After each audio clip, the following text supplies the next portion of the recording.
Hey, hello there. Let me turn this music down. How are you today? Happy Memorial Day, Sunday weekend. It's one of those holidays that this is Jim the Keys bartender. I forgot to say coming from the Florida Keys. Memorial Day weekend. It's one of the first summer holidays where people in restaurants sometimes misconstrue how busy it is in the restaurants compared to what it is on the water and at barbecues and grills and stuff like that. And there's all sorts of different factors. People come in on Friday night, they're out on the water Saturday, get all beaten up. The water was so nice, they haven't been out for a while.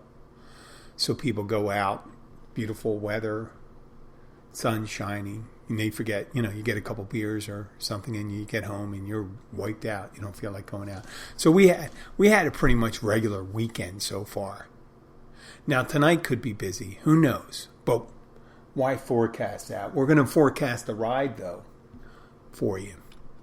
From Homestead to Key West. I'll give you some of the things you might experience and what I thought on my first ride down there. A lot of times when you're going someplace, you're just looking at it. When you're looking at it first time, everything's exciting and new. Just like that song from The Love Boat. Speaking of Love Boat, send my condolences out to the family of Gavin MacLeod. Is it Gavin MacLeod? The guy that was the captain of the Love Boat. He was on Hogan's Heroes. He was in Kelly's Heroes, maybe. May have been on McHale's Navy too.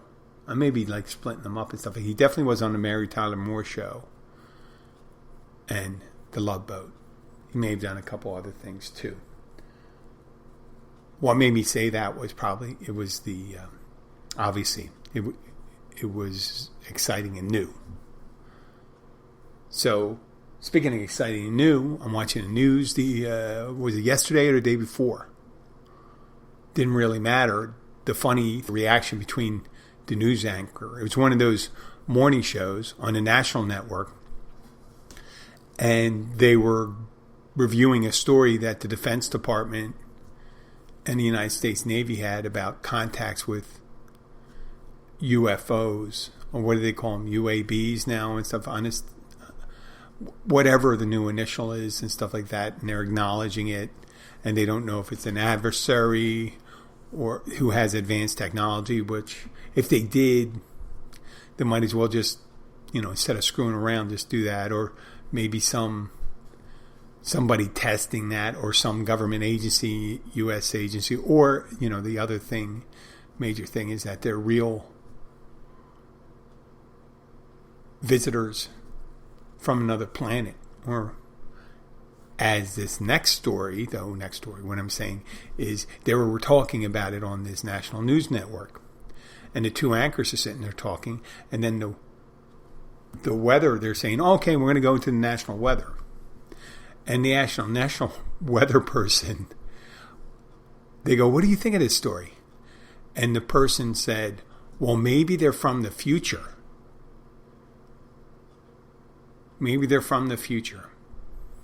Now, it's pretty crazy, the aliens thing. But once you start acknowledging aliens, I guess it's not really crazy going and saying the future.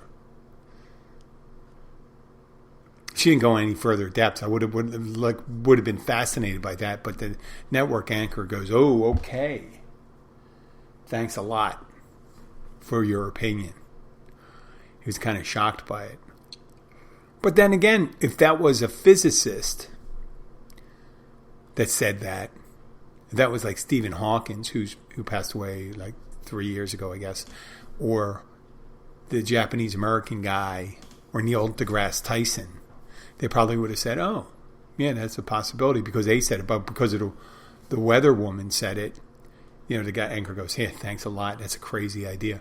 Well, and just until a couple months ago, before they started doing it, was acknowledging that there was a possibility that there was another space vehicle in our atmosphere from another planet would have been unheard of. Now, they're speculating at the highest levels of government openly. I guess they were afraid that was going to leak out. But it's still interesting how people, would ask opinions outside people's expertise. Tracy Morgan is doing that for Sky. I think it's called Rocket Mortgages or something like that. When he says, I'm pretty sure this is the bicuspid. When he reaches in with a tooth extractor. It's just one of those things. It's like a doctor inviting someone in after they had the story. I mean, obviously the news anchor is no expert on UABs or UFOs. So a news anchor asking a meteorologist their opinion. It's like a doctor asking the nurse's opinion about the electrical system in the hospital. Neither of them are really experts at it. They could have done some things on the side where they became experts, but it's unusual, not inside their job description that they know about the electrical system in the hospital or schematics or anything like that. They're really difficult to do. If I understand from when I was in college, the electrical circuitry or circuitry technology classes and things like that were incredibly hard. So I'm not saying doctors couldn't understand it, but it's a different level of expertise than you have with human biology or medicine or surgery and things like that. But they do sometimes when you're on the news and all of a sudden they go, we'll go to this person, the meteorologist, and says, if they were talking about, let's say, Holocaust remembrance, and you never go to another person you're not sure about. You don't ask the traffic girl or guy or the weatherman or woman their opinion on things like that unless you know their answer. Just think about it. You can just say, hey, listen, they're having the so-and-so, the Toledo, Ohio Council on the Jewish Alliance is holding its Holocaust remembrance thing. Steve, it looks like it's going to be some very informative and solemn event. And then Steve would go, yeah, if you believe it's real, that would be like a shocker, right? So you got to be really careful when you ask people stuff like that. Sometimes people ask other people's, when you're in a small group, opinion on things. I have one of my regulars who comes in. He's an erstwhile musician, meaning erstwhile, he's been a musician most of his life. Now he's kind of a retired musician, but he still gets up and plays. But he has some really interesting views. He believes there's a flat earth. He believes that the Freemasons control the world. He still talks about the Illuminati. He believes a lot, some of the QAnon stuff, not all the QAnon stuff. He doesn't believe in lizard people that run the planet because the flat earth thing kind of precludes it. That's the thing about where the flat earthers can't blend with the lizard people, their theories. Because the people that believe in the lizard aliens, the ones that they think control the government, the flat earthers say, well, where would they come from? Because we only have this plane of existence. And when I say plane, I mean literally plane. The earth is flat and all this stuff and everything else is fake. So some of these people that are half-assing it with their flat earthers things make references to other stars and planets, may forget about rockets and stuff like that. Every time they got to get, they got to think in their head and say every time they launch a rocket, it's fake, it's fake, it's fake, it's fake. They're just going up and then coming back down. There's nothing going. There's no outside this atmosphere. It only goes up whatever they think it goes up, a couple 100 miles or what. But if you ask his opinion, there's some interesting opinions. He loves NASCAR, but he thinks the checkered flag they use at the end. I think the checkered flag's at the end, or the green flag, whatever. Green flag's for go, and checkered flag's at the end. I'm not, as you can tell, from all these years of 447 episodes, that I'm not much of a NASCAR fan. Not that I haven't enjoyed watching it sometimes. But he said the checker flag is a Freemason symbol. So, but he still loves NASCAR. And he likes his Fords. He doesn't like Chevy. He definitely doesn't like the Toyota. And then I said to him one time, you never know. Most of the Toyota may have been made in the United States, and most of the Ford could have been made in Mexico and Canada. And he just goes, and someone just looked at me and goes, "You just ruined his day." I didn't mean to ruin his day. I'm just saying, I'm just saying. But I would like to ask his opinion sometimes when something comes up. What do you think of that? He thinks that he told one of my regulars that anybody that got one of the vaccines was going to be dead in 3 years. So whenever he postulates, I go like this and starts talking about the future. And goes like this, "Jimmy, why are you telling any of this to us two guys? Because according to you, we're going to be dead in 3 years. We both got the vaccine." So it's fun. It's not torture. It's just fun. But if you're on the national television, we have advertisers and sponsors, you got to be really careful what you say. You got to be. You can see a lot of corporate leadership now when so many states are changing their voter access laws. That's what I like to call it. They like to call it, to shape the argument, voter integrity. I call it voter access. They're restricting voter access to people that are more likely not to vote for their agenda. So, and that's where people come on voter repression. And a lot of these companies, they put dollar and cents together and they say, well, listen, most people have to use us. One in particular is an airline that has its hub in Atlanta, or one of its hubs in Atlanta that it had, or headquarters. And it's all, I imagine Coca-Cola's, that's in Atlanta too. So, some of these companies just sit it out, and the other ones say, "Oh, it doesn't hurt us to go and do that." Like 7-Eleven can't really come out and say that. They can't go and stand for civil rights and stuff like that. You know why? They got to sit on the sides. They sit on the sides because they don't want to piss off anybody, any of the supporters, because a lot of 7-Eleven is like a lower economic strata. It's very important to some lower middle class. If you think about them, the 7-Eleven, you get your cigarettes, you get your Slurpees, you get your chew, you get your tobacco. Sometimes you get some of your food, you get your lunch there. So that cuts across both sides. Because sometimes I guess that's where they share, they meet.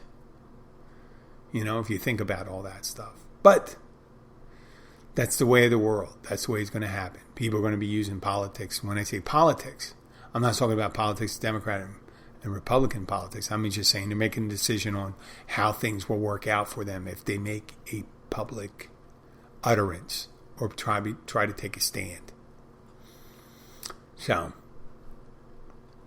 we'll see in the long run with those things, how they work with those corporate people doing that. But they do affect news shows and stuff like that. You got to watch what they say.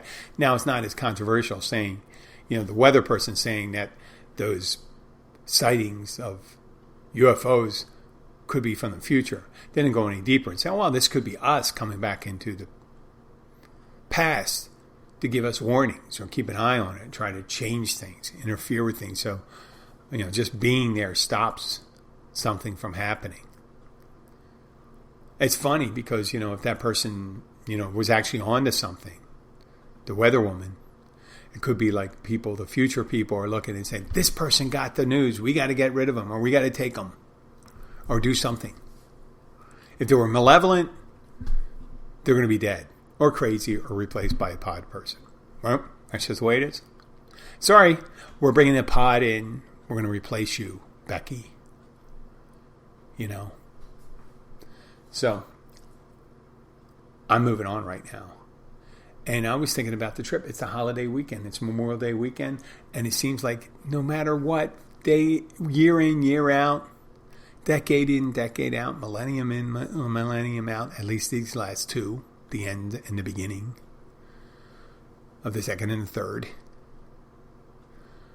that for some reason, everyone comes down on holiday weekends. Now, I understand when you get groups of people because you got that coinciding holiday.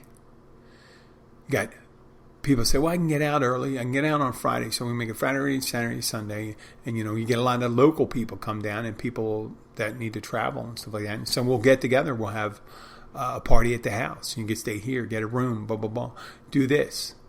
And that can happen in Keys. What I don't understand is added on to it is people that vacation, just two people or a small family, and they decide to come down on the holiday weekend when they're obviously well off. And they say, well, why are you coming down here now? You can go whenever you want. Why do you want to compete with all the crowds? The other one I don't understand is when people aren't well off and they come in because they can't get time off normally, but they got time off from Memorial Day, then come down to this place that I love, and it's so freaking expensive during the holidays. The prices go up, and it's been more so since we've been busy since we reopened. Right? We've been reopened for almost 13 months. And, it's to a certain level. But it's been pretty decent business since then. We've been going pretty much tilt. I wouldn't say full tilt, but we're going a tilt, not full tilt. You could come down the week before, you come down the week after. Why you all come down at the one time? Which is good for us, but we don't really see a big difference. Like next week, we probably have a bigger crowd. Or the week after that. Or the ones where they go after the poor little lobsters and the stone crab. Not that they're not replaced. There's always going to be lobsters back as long as the water's not too acidified. But when they do come down, there's people that come down separate ways. There's people that fly directly into Key West. And they're just saying, I'm going to Key West. That's all I'm doing. I'm flying to Key West and spending. I want to get myself this time of year, this year. You're going to get yourself a $500 to $600 hotel a night for a cheap one. The cheapest, you might get $200, $300. But you would never pay $200, $300 any other place. $300, Key Largo, right now, one of the middle grade hotels, right? Not top grade hotels, middle grade hotels. They're doing $300 a night. $300 a night used to be a really nice room. Not too long ago. And people are paying it. I'm starting to see people pushing back because they're asking, is there any inexpensive places to stay in the Keys? Why are you still... obviously, if you're trying to save money, the Keys is not the place for you. It is not. I'm sorry to say that. It may piss people off to listen to it. When they say affordable, it's affordable for certain people. Someone asked if they can get an affordable room, and every place that we're talking about, it was $200 and $300. There was a couple hostels. I guess they're hostels where you share a room and a bathroom with a group of people, which is,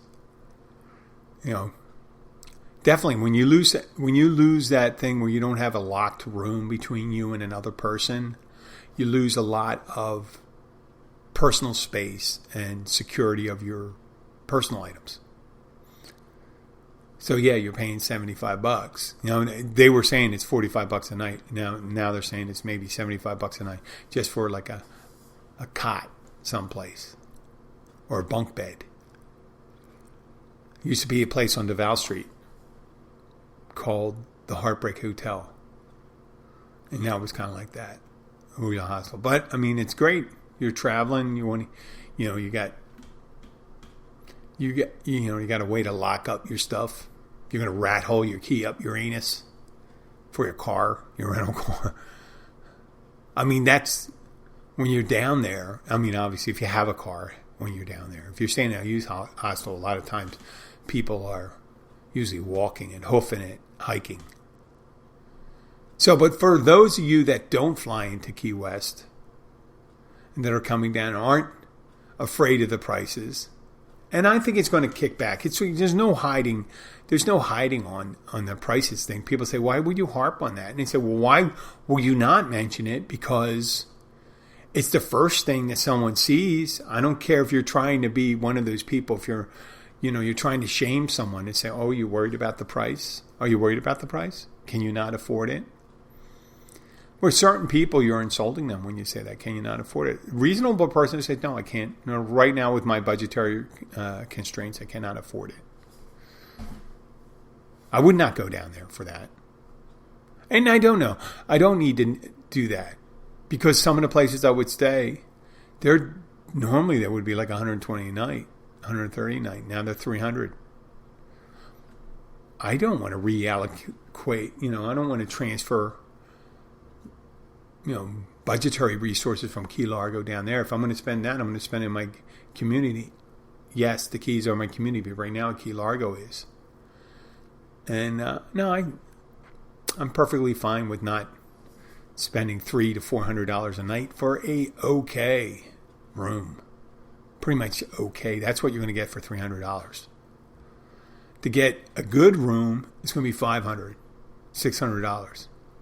To get a nice room, it's over $1,000. I know. Jesus Christ. The Tourism Development Council is going to kick me off.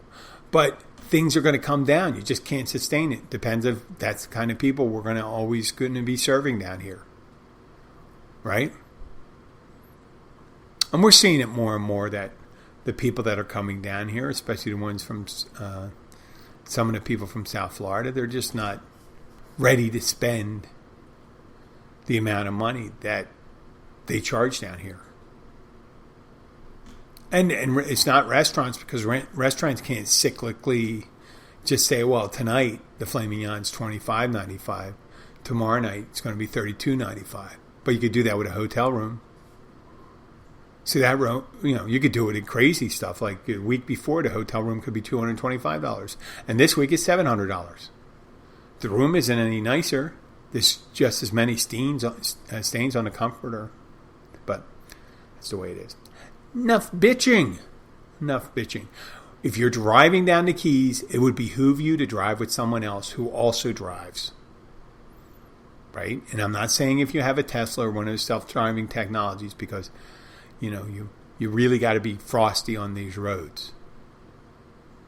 Because some of them, they're 2-lane roads and you're passing someone, with a relative velocity of 120 miles an hour. So you don't want to go into a head-on collision on these narrow roads.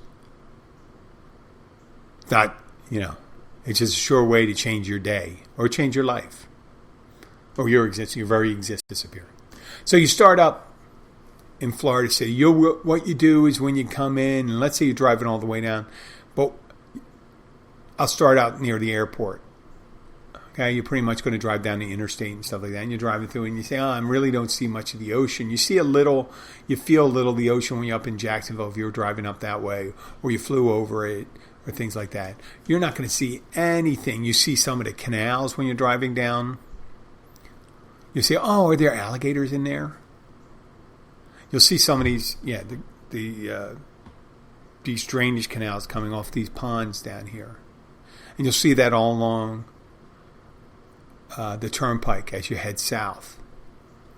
And then right before the end, you'll see a sign, and the 4-lane road becomes a 2-lane road, and the southbound lane turns around and starts turning south.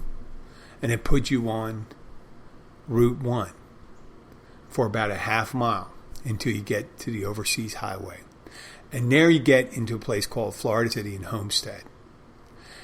That's not a place you really want to stop too far into. There's a Cracker Barrel there. There's a Texas Roadhouse, Golden Corral, Arthur Treacher's, McDonald's, Burger King, maybe an Applebee's or something like that. But that's pretty much it. But if you go in, it's an actively poor community. You know, you got like really low end motels in there. On the strip there, you got some decent ones, an alternative where you can probably get $100 a night, or maybe $150 a night when you don't have to. You don't get that automatic thing where it's almost twice as much when you get into the Keys for the same room. But this is all along Route 1 I'm talking. You go a little far off, they got some of the hotels that people use for short-term rentals. You live there, people that have questionable residencies and stuff like that. So you'll get on there and you're going to head south, and it's your last shot for gas on the stretch for about 22 miles. So most people give themselves more than a gallon or two stretch and stuff like that. You don't want to run out on a stretch. But it's not like going into one of those deserts for like 200 miles. You're never going to see a gas station. No, it's 22 miles, and then you're going to see a gas station. There'll be one on the right and one on the left. But you start driving south, and then you start going into the scrublands of the overseas highway right there. The stretch, they call it. And on the stretch, it's kind of scrublands. At different places, you'll see some water. It's marshland, not mangroves exactly, but most of the places above water. This is the place where you ever hear of fires along the stretch and stuff like that. It's wildfires that break out in these areas, and there's not much to see until you'll drive down. It starts at 126, so you'll get down to 109, and then there's a bridge. And that's Jewfish Creek. And you can turn off and go to a resort that's right on this. This is technically Cross Key, not Key Largo, but it'll call itself Key Largo. And that's where Gilbert's Resort is. And they got a huge tiki bar there, and it's fun. It's right on Jewfish Creek that opens on the bay side. It opens a Blackwater Sound. And that goes into Florida Bay, which leads into the Gulf of Mexico. But it's all pretty one access there, and you'll see some boats there and stuff. And you'll see a little on this place on the other side of Jewfish Creek. You'll see a little, I think it's called Lake Surprise. And then you see these little tiny houseboats, house huts, and ones look like a pirate ship, the other looks like a cabin and stuff like that, and someone rents them. They just hook them up, and they have little porta potties on them, and they have kind of power on it and stuff like that, and you can sleep in these places. I don't think there's any electricity, so there's no AC or anything like that, and they give you a little boat to get you out there to it. I don't hear much about it. I've never seen anybody stay on one yet, but once I do, maybe I'll get them to comp me one, and I'll spend a night there when the girls are away, just sleeping on the boat at night. But I'd have to do it with my dogs. I don't know if I want it, because then you have to, in order to walk, or I'd have to get in the boat, go a couple 100 yards in the boat, get off there, and scratch that idea. I may go and visit it for like 6 hours. That's the longest I can do it. But here we are, driving down a stretch. And what happens a lot of times when people come in, Jewfish Creek Bridge is the entrance, the gateway to the Florida Keys. And you come up there and you get to see almost out to the Atlantic Ocean on the left side. On the right side, you look into Blackwater Sound and then Florida Bay and the Gulf of Mexico. But then people get there and they just stop. Even though it's one lane north and one lane south, they stop. And that's not a place to stop, because you may have a dump truck behind you and stuff like that, and they do not like it. You can piss someone off really quick. But people they do that on their own. They slow down and say, slow down and take a picture. I don't care. I don't give a fuck, honey. I don't care about who's behind me. Oh, he looks big and angry. You know who's angry? I'm angry unless you stop so I can take a picture. And there have been people that stopped and tried to pull over and take a picture from there, because it's all about them. It's all the fucking YouTube thing experience. So we go on through there, and that'll be pretty much it until you get to the next. Once you pull into Key Largo, you're just going to see a 4-lane road, 2-lane south, 2-lane north. You'll see shops and businesses and churches, a couple houses, condos alongside the road. You'll see some, at certain places you'll see a little bit of the bay until you get down to Tavernier Creek. So you're just driving down, you'll be driving down the Keys and you'll see businesses. You might as well just be on Route 1 of Florida City. A little nicer, let's say. But you'll drive through there and then eventually there'll be a median with trees in it. You won't see the other side and you'll just be going south. You got to be careful when you're going south or north, where there's near the split up at mile marker 99.5. Because what happens is people are so used to a 2-lane road further south and they don't see the other highway. They think when they pull onto it at night and they're heading, they may think they want to go north and they think they're heading into a 2-lane road, and it is a 2-lane road south. It's not 1 lane north, 1 lane south. So they'll turn and you'll have, every so often you'll have a person heading into you from the opposite direction. So you got to be careful there. And you'll drive down there. And no more, there's nuances to driving in your neighborhood too, so don't give a shit for that.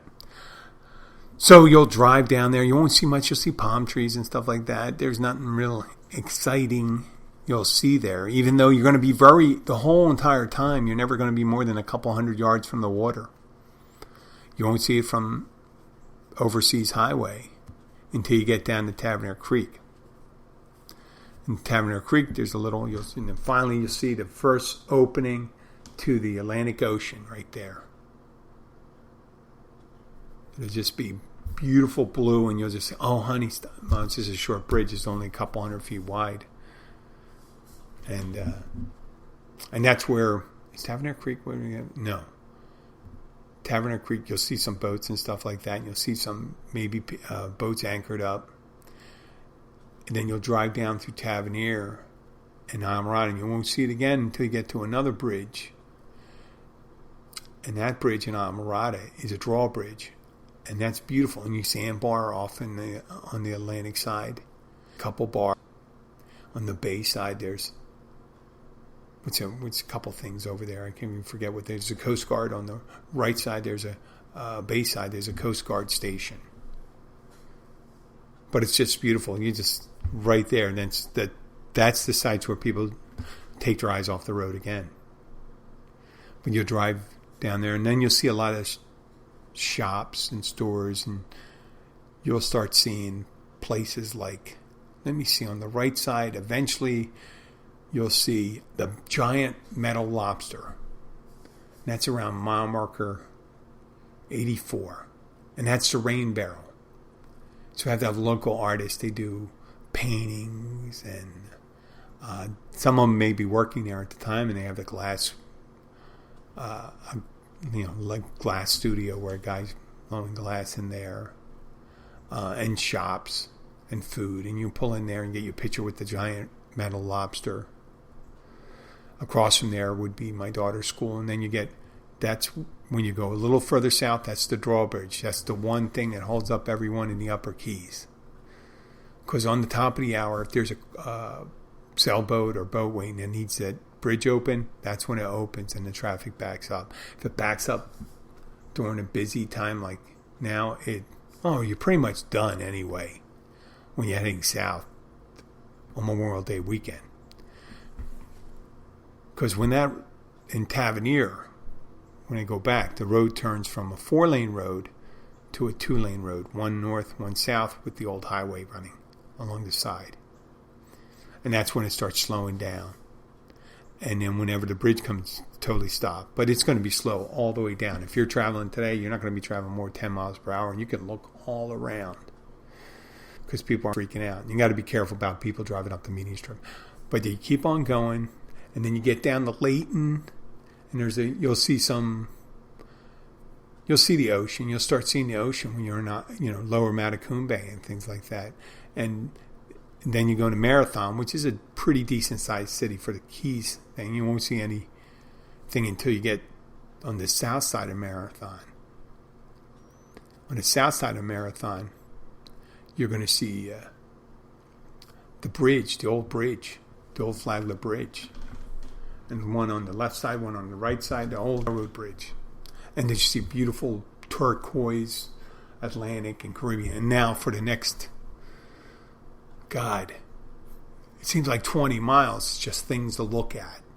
And that's when you want to definitely change your drivers and stuff like that. Because you'll just want to look around. The first time you'll see it's incredible.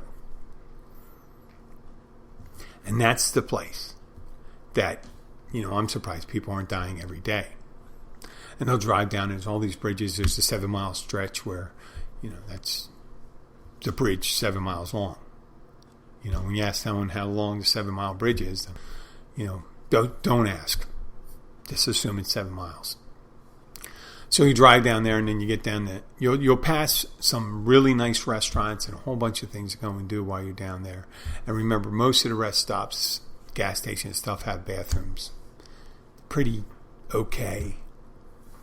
So you don't have to really kill yourself. But I would, if you need to go frequently, don't do it before you get on the 7-mile. Do it before you get on the 7-mile bridge. And then you're going to drive down there. And then you eventually, if you're driving at night, you're going to have to slow down a bit. Because you're getting to Deer Key. Okay, Deer Key, that's where the key deer are and stuff like that. And they got to be careful. They want the cars to go slow around it.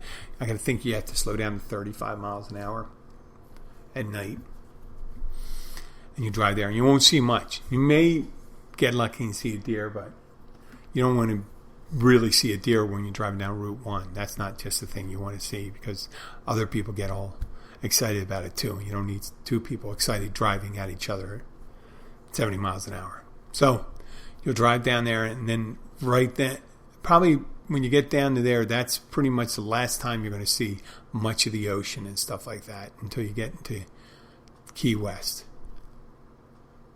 There's only about 20 miles of views on that road, but that's pretty intense. Maybe more. Maybe there's 25, 26. There's a couple places in Almirada when you're driving, you're high up going over one of these bridges, and you just look and you just see these houses along long, narrow strip.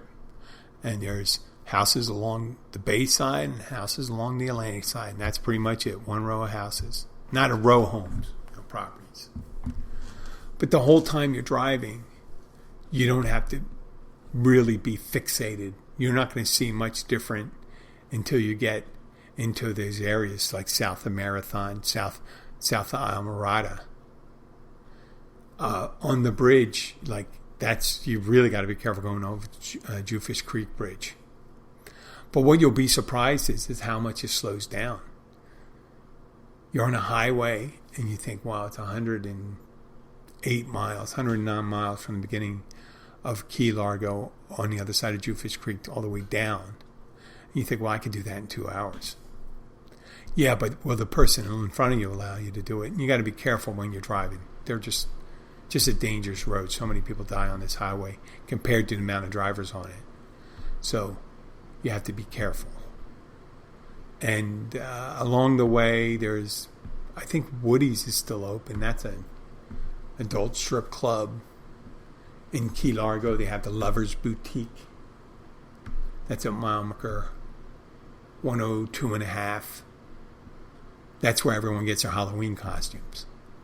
That's the busiest time. Halloween costumes, or when you need new dildos. I mean, I can't believe they still sell DVDs. Who has a DVD anymore, right? Who watches it on TV? So that's pretty much it for the live show. And it's Sunday, I know. Hey, let's watch a podcast today. That's what everyone's doing right now. Oh, let's do a podcast. Barbecue. No, barbecue. Okay. Well, this is Jim the Keys Bartender. If you like us on Facebook, Instagram, and Twitter. If you have any questions, send your questions to jim@keysbartender.com. Thank you very much and have a great day. Let's get the music back on for you guys.